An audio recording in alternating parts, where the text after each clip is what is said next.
Welcome to Jones Television's first edition of Cool Spaces and Fun Places. I'm Deborah Singer. It's supposed to be one of the happiest and most memorable days of your life, your wedding day. But finding the perfect spot to have your ceremony can be a challenge. Should a couple follow tradition and get married in the bride's hometown, or should they choose a place closer to home? Even if you're a native of Northwest Arkansas or you've just moved to the area, you may not realize just how many unique places there are to get married right here. In the next 30 minutes, I'm going to take you inside 3 beautiful chapels known for their stunning architecture and romantic settings.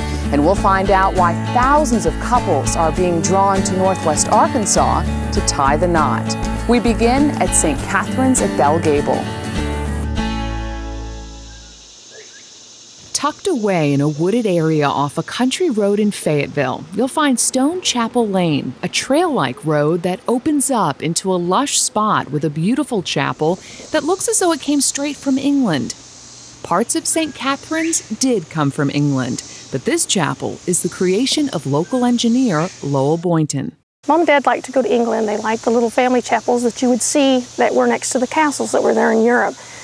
And they liked to go visit. They would see these quite a bit. And one day they were kind of shopping around in an antique store and saw the stained glass window that you see inside and the doors.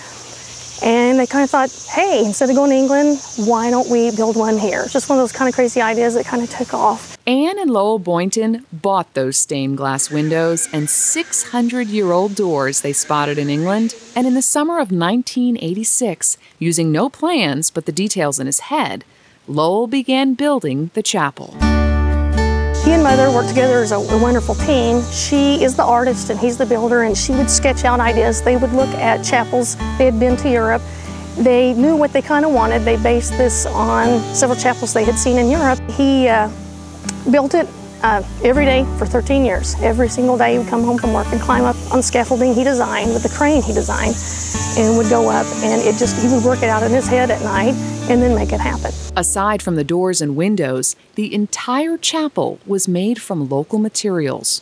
All of the stone that you see has been taken from local farms, roadsides. Literally, Mom and Dad would go visit someone and see a pretty rock in their yard and say, hey, we're building a chapel, can we have this rock? And they would say, sure. And so Mom and Dad would come home with a trunk full of rocks every time they went anywhere. You won't find natural rocks that are this squared up. Each rock has been hand cut to his specification.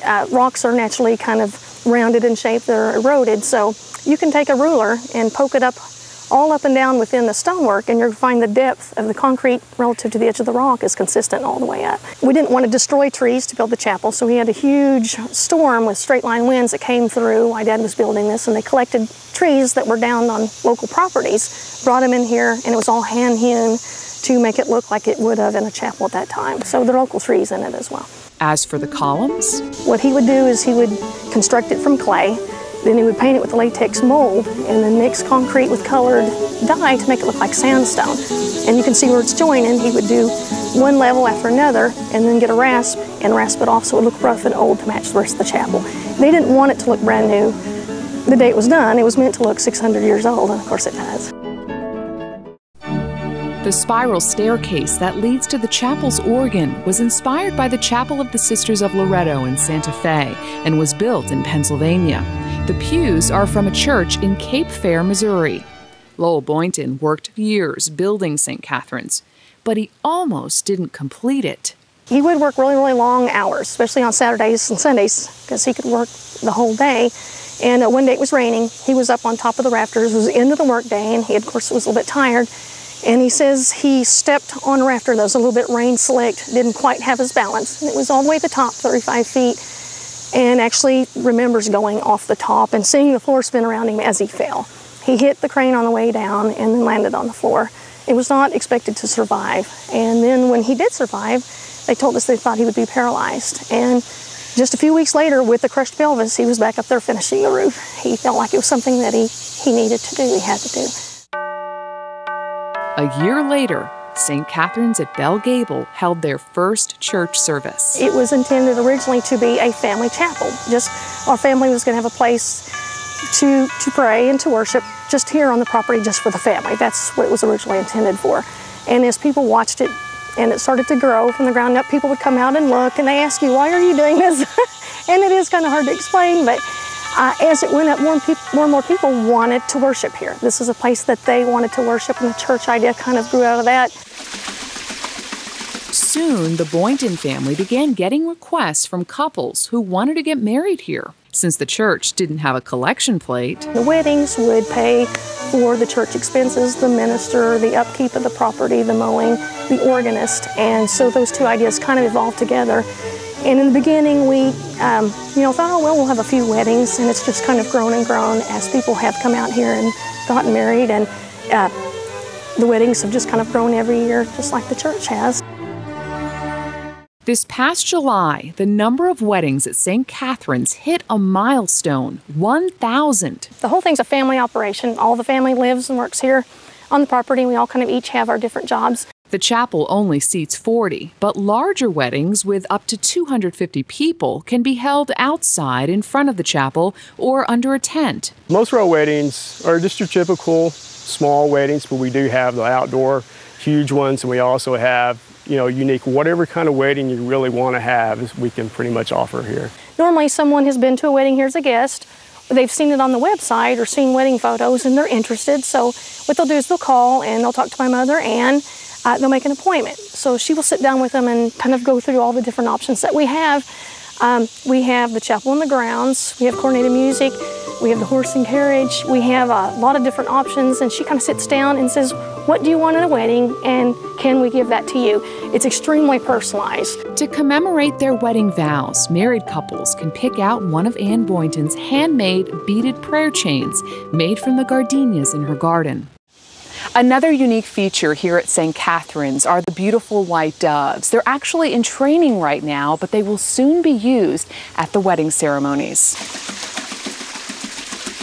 Adding to the beauty of St. Catherine's is a creek and waterfall, which helps to create the perfect setting for a romantic wedding. It's personal touches like these that some couples look for when selecting a place for their wedding ceremony. But how much are the bride and groom willing to pay for such specialties? To rent out the chapel and grounds for an hour, expect to pay $300. You can get a minister here for $75.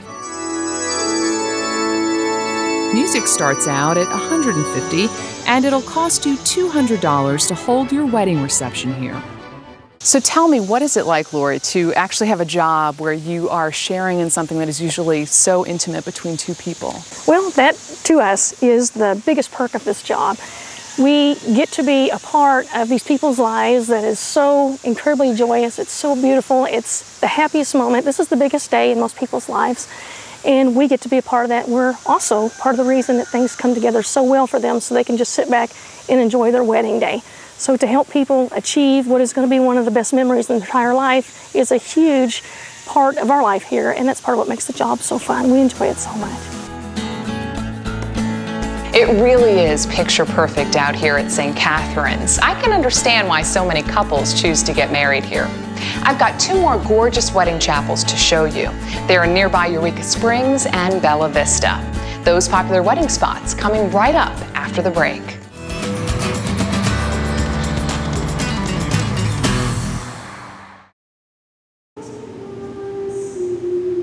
The second spot to make our list of unique chapels to tie the knot in Northwest Arkansas is the famous Thorn Crown Chapel. Critics call it one of the finest religious spaces of modern times. Over the years, it has won numerous architectural awards from the American Institute of Architecture and was even given the Design of the Decade Award for the 1980s. Recently, members of the American Institute of Architects placed Thorn Crown Chapel 4th on its list of the top buildings of the 20th century. The story of the chapel actually began in 1955 when Jim and Del Reed came to Eureka Springs on their honeymoon. And they fell in love with this town and decided to retire here. They were both school teachers teaching in California. They came and built the home that you pass as you come up the drive. And it was in the process of building the home they created something unusual, and that was a wide driveway. Around here we don't have much wide anything anywhere. Folks would pull off, they'd spend the night, they'd park in their driveway and have picnics every day. But along with the picnics came a lot of trash, and it became a pickup and cleanup job for the family. It was because of that trash that one day when Jim was picking it up, the idea occurred to him that maybe he could build a road back here and give travelers something more inspirational to do than just leave garbage in his driveway. And that's where the dream of the chapel began. They met with Mr. E. Jones, who was a protege of Frank Lloyd Wright. They both found out they grew up in Pine Bluff, Arkansas, and it had been a dream of Fay Jones for over 20 years to design a chapel. When Jim approached him, he said he wanted a chapel with as much glass as possible so that you could look out and feel like you were sitting right in the middle of the woods. And Fay Jones, being a protege of Frank Lloyd Wright, their whole philosophy was to have their buildings blend with their environment. So in order to do that, he designed the chapel tall and thin because the trees were tall and thin, and they averaged about 50 feet. So he made it 48 feet to blend in at the top of the trees. E. Fay Jones also designed the chapel to have 425 windows and over 6,000 square feet of glass, and to sit on top of 100 tons of native stone and colored flagstone. He also painted it gray to match the gray color of the bark of the trees outside. He made it all wood to make it look natural, almost like it was a seed planted and grew up in the middle of the woods. Put rock walls and a rock floor because we have a lot of bluffs and a very rocky terrain here in northwest Arkansas.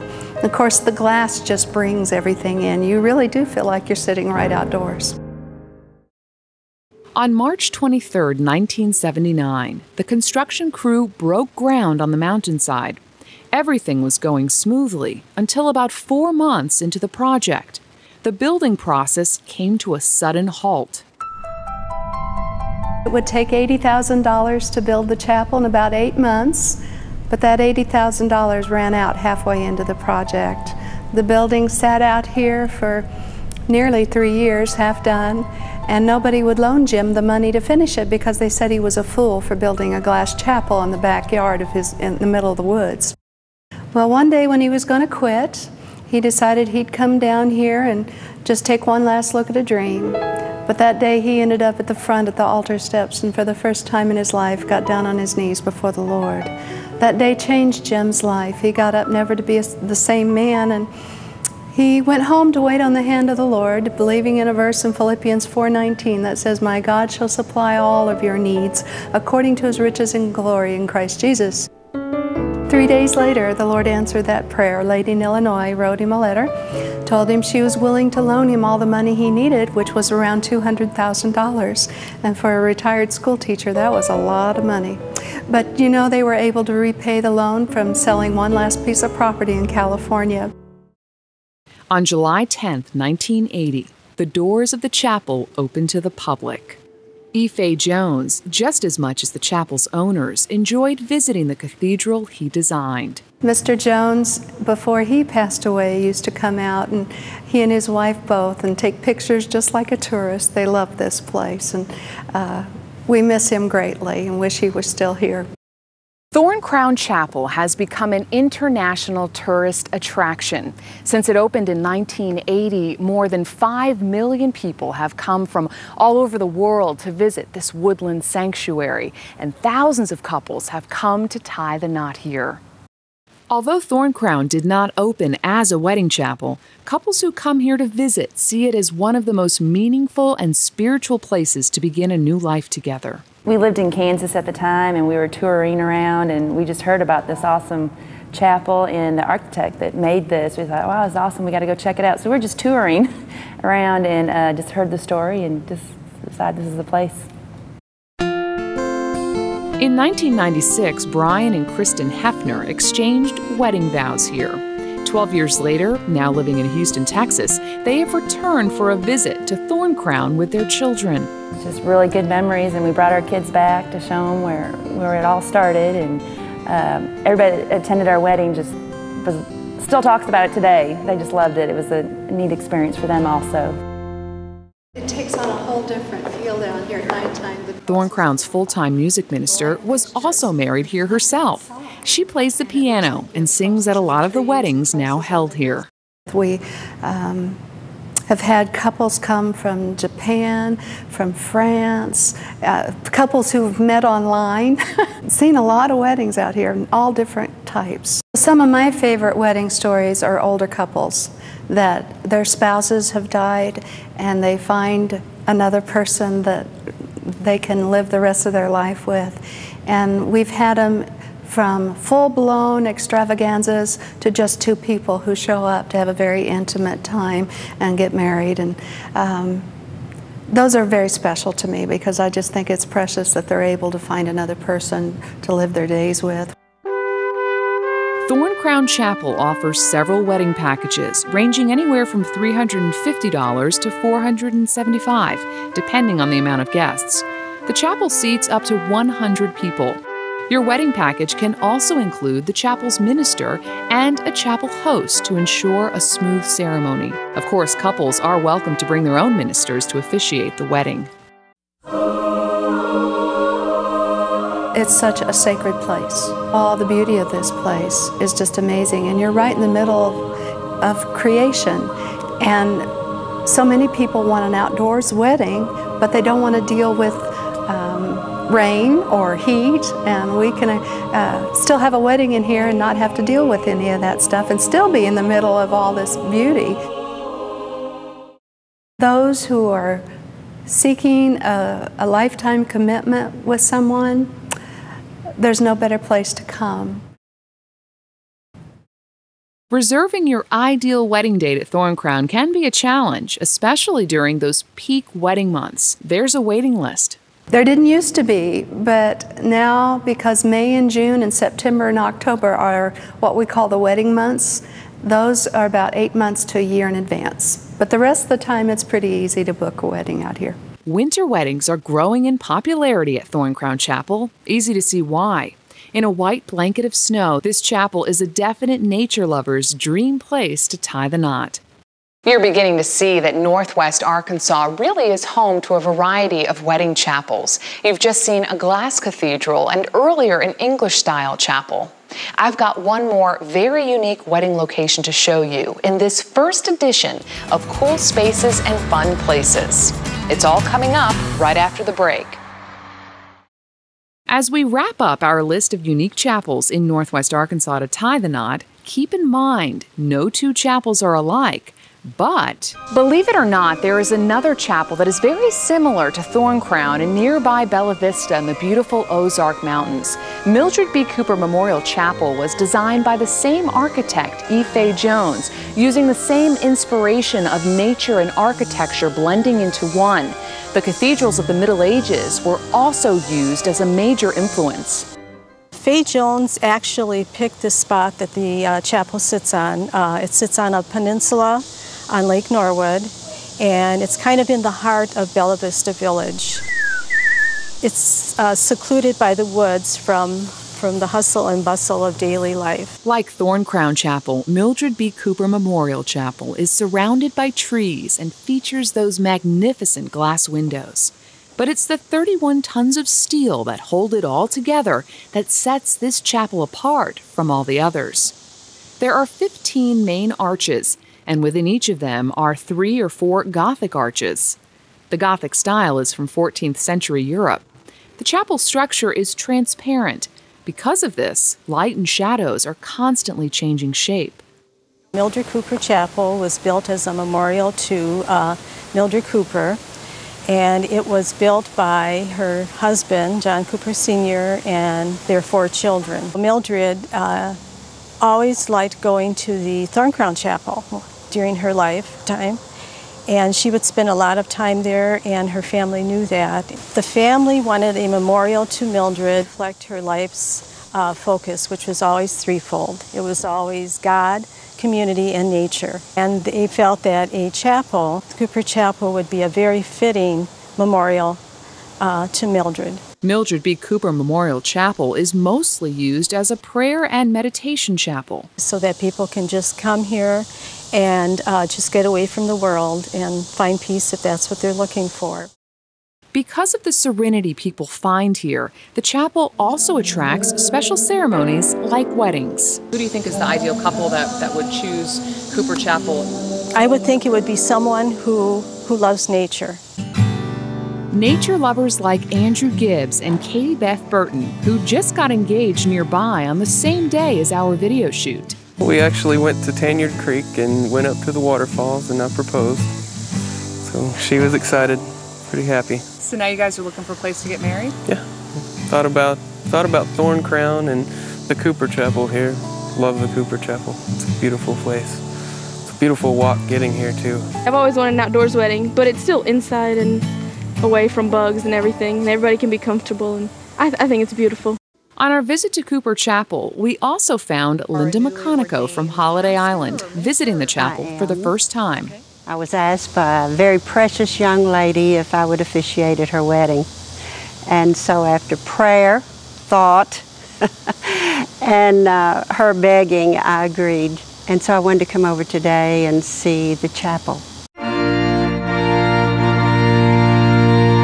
That couple, Cindy McCormack and Ken Sheppa, drove all the way up from Dallas to get engaged here and later married on August 17, 2008, exactly 11 months from the day they first met. The weather turned out to be just lovely for their special day. The bride and groom exchanged their own personal wedding vows in front of around 60 family members and friends. The chapel can hold double that amount. So how much will a wedding here cost you? In considering and comparing in today's market, I think the Cooper Chapel is very reasonable. For 1.5 hours of private chapel time for a wedding, the cost is $500. If the wedding couple wants 2 hours of private time for the chapel, that is $600.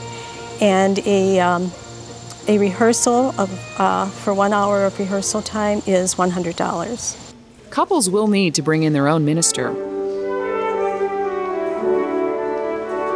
Cindy and Ken Sheppa were glad they had Linda to officiate their wedding because it made their ceremony even more personal and meaningful, something every couple wants on their special day. Mr. and Mrs. John Sheppa. For these newlyweds, choosing a chapel in Northwest Arkansas to begin their new life together looked like the perfect choice for their wedding. And you too can expect an unforgettable wedding at any one of these 3 unique chapels. Whether it's Mildred B. Cooper, St. Catherine's, or Thorn Crown, you'll have all your guests thanking you for the invite to one of Northwest Arkansas's cool spaces and fun places.